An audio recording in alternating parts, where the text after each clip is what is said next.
Halo, selamat lagi. Ini sudah lama nih ya saya tidak membuat konten. Selamat pagi, ketemu lagi dengan saya Rahmat Katelu Kretek-Kretek Klaten. Kali ini kita akan bahas skoliosis ya. Kebetulan beberapa hari ini banyak nih yang berdatangan di Kretek-Kretek Klaten. Kasusnya itu bahu tinggi sebelah, skoliosis encok boyok. Ternyata ada puntiran atau twist di area lumbar, di torakal gitu ya. Atau ya sebenarnya itu sih akan merembet ya, bisa. Kalau ada puntiran itu biasanya bahu menjadi agak tinggi sebelah, panggung menjadi tinggi sebelah, kaki panjang sebelah seperti itu. Dan rata-rata mereka juga sering migrain gitu ya, leher agak kaku gitu karena ngefek, muntir itu ngefek. Kita bahas masalah skoliosis ya. Skoliosis itu terjadi karena berbagai faktor ya, termasuk faktor genetik atau kelainan bawaan, di mana gangguan saraf otot seperti cerebral palsy atau distrofi otot atau penyebab idiopatik ya, yang paling umum. Jika dibiarkan tanpa penanganan yang tepat dan memburuk, itu dampak jangka panjangnya bisa serius. Pertama, adanya nyeri kronis ya, nyeri di punggung dan pinggang, tekanan tidak merata pada otot, ligamen dan sendi di sekitar tulang belakang yang melengkung dapat menyebabkan nyeri otot kronis dan kejang ya. Nyeri leher dan bahu itu rata-rata berada adanya kurva di punggung atas atau toraks ya. Bisa mempengaruhi postur leher dan bahu tentunya. Nah, nyeri akibat kompresi saraf ya, penekanan saraf, jika tulang belakang atau cakram yang tertekan itu menjepit akar saraf, bisa menyebabkan nyeri tajam, kesemutan, atau bahkan bisa mati rasa yang menjalar ke lengan atau kaki ya, mirip sciatica ya, itu ya.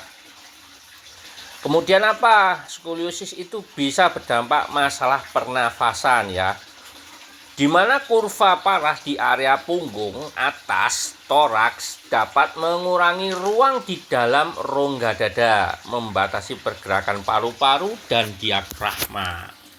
Hal ini menyebabkan penurunan kapasitas paru-paru ya, bisa sesak nafas terutama saat aktivitas ya, dan meningkatkan resiko infeksi pernafasan seperti pneumonia ya, pada kasus ekstrim dapat menyebabkan gagal nafas ya.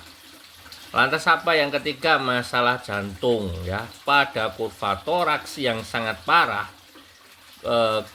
lebih dari 70 sampai 100 derajat, bentuk dada yang terdistorsi ya, dapat memberi tekanan pada jantung. Ini dapat mengganggu fungsi jantung tentunya, membuat jantung bekerja lebih keras untuk memompa darah. Dan pada kasus berat bisa menyebabkan gagal jantung. Seperti itu ya teman-teman. Itu tadi sudah berapa? Sudah 3 ya. Lantas yang keempat, dampak dari skoliosis yang berkepanjangan dan diabaikan ya, tidak melakukan perbaikan atau mobilitas yang memperbaiki skoliosis, itu bisa terjadi gangguan mobilitas dan fungsi ya. Kekakuan pada tulang belakang dapat membatasi gerakan dan fleksibilitas. Ketidakseimbangan tubuh, misal pada satu bahu atau pinggul yang lebih tinggi, itu dapat mempengaruhi cara berjalan, keseimbangan dan koordinasi, meningkatkan resiko jatuh ya. Aktivitas sehari-hari bisa menjadi lebih sulit dan melelahkan. Lantas yang kelima yaitu adanya perubahan fisik tubuh ya, dan cacat fisik yang progresif.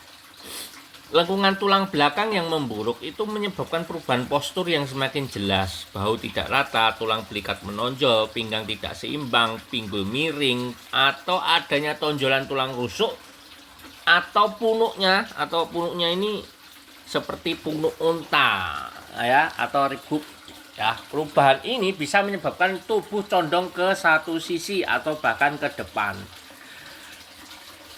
Yang keenam, masalah psikologis ya pada kasus-kasus skoliosis ya dan sosialnya, Pak. Perubahan bentuk tubuh yang terlihat terutama pada saat remaja menyebabkan rasa malu ya, rendah diri dan cemas serta depresi. Kesulitan dalam berpartisipasi dalam aktivitas fisik dan sosial dapat menyebabkan isolasi dan mengurung diri. Karena apa? Tidak pede karena mempunyai skoliosis yang tidak tertangani. Yang ketujuh, kerusakan saraf dan neurologis ya.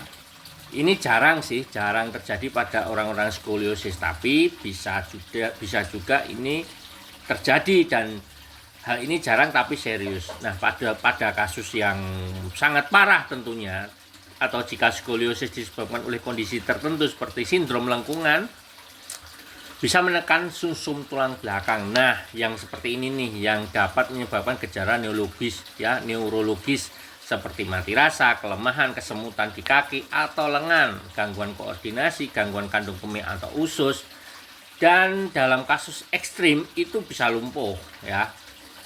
Lantas yang ke-8 itu adanya degenerasi tulang belakang dini ya, karena kasus skoliosis yang diabaikan itu tekanan tidak merata pada tulang belakang dan cakram intervertebralis itu mempercepat proses penuaan atau keausan pada tulang, meningkatkan resiko terkena osteoartritis, stenosis spinal, penyempitan kanal tulang belakang, dan herniasi diskus atau saraf kejepit di usia yang lebih muda tentunya. Nah, kesimpulan yang saya buat bahwa tidak semua skoliosis itu akan memburuk hingga menimbulkan semua dampak di atas yang saya sampaikan tadi ya. Namun potensinya itu ada, terutama pada kurva yang sudah signifikan, biasanya di atas 20 sampai 30 derajat dan masih menunjukkan tanda-tanda progresif, terutama pada anak-anak yang masih tumbuh ya. Deteksi dini atau pemantauan rutin oleh spesialis ya sangat krusial, sangat penting ya. Penanganan seperti observasi, gangguan penggunaan bridge atau penyangga atau pembenahan tulang belakang dengan teknik senam Indonesia ataupun dengan teknik yang lain atau dengan kiropraksi itu dapat mencegah ya atau memperlambat progresivitas kurva dan menghindari komplikasi jangka panjang yang serius tentunya.